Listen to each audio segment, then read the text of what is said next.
దేవుడెవరో మోషేకి తెలియకపోయినా మోషే ఎవరో దేవునికి తెలుసు. ఆయన మోషే వెన్నంటే ఉన్నారు. ఇంతలో మోషే మిద్యాను నగర పొలిమేర్లు చేరుకున్నాడు.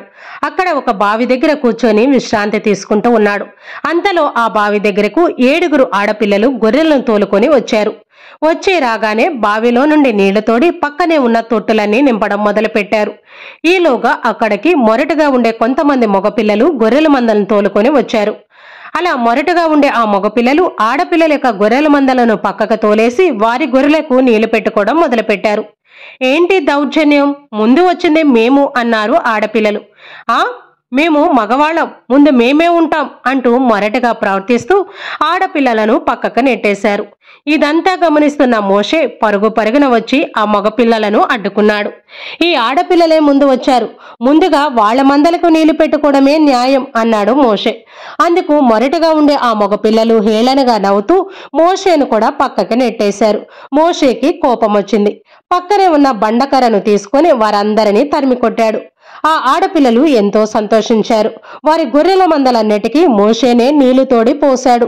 మీరు మాకెంతో సహాయం చేశారు, రండి మా నాన్నగారికి మిమ్మల్ని పరిచయం చేస్తాము అంటూ ఆడపిల్లలు మోషేను వారి ఇంటికి తీసుకొని వెళ్లారు.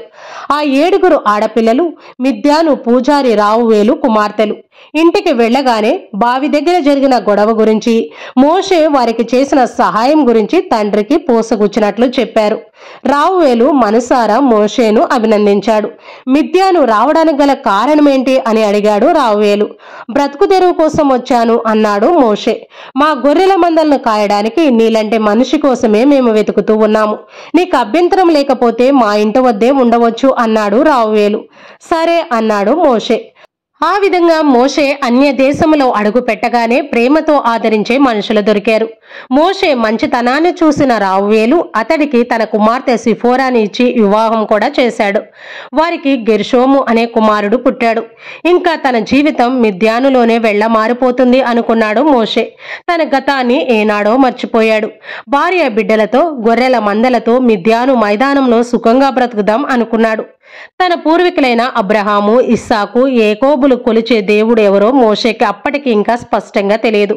ఒకరోజు మోషే తన మందలను మేపుకుంటూ హోరేబు కొండ వద్దకు వెళ్ళాడు. ఆ కొండపై మోషేకు మండుతున్న ఒక పొద కనిపించింది. పొద మండుతూ ఉన్నప్పటికీ అది కాలిపోవడం లేదు. ఈ దృశ్యాన్ని చూసి మోషే ఆశ్చర్యపోయాడు. ఈ చిత్రమేంటో చూసొద్దాం అనుకొని తక్షణమే మోషే హోరేబు కొండ మీదకు వెళ్ళాడు. మోషే కళ్ళెదుట మళ్ళీ అదే అద్భుత దృశ్యం, మండుతూ కూడా కాలిపోని పొద, కళ్ళు మిరమిట్ల గొలిపే దివ్య ప్రకాశం. ఇంకా దగ్గరికి వెళ్ళి చూద్దాం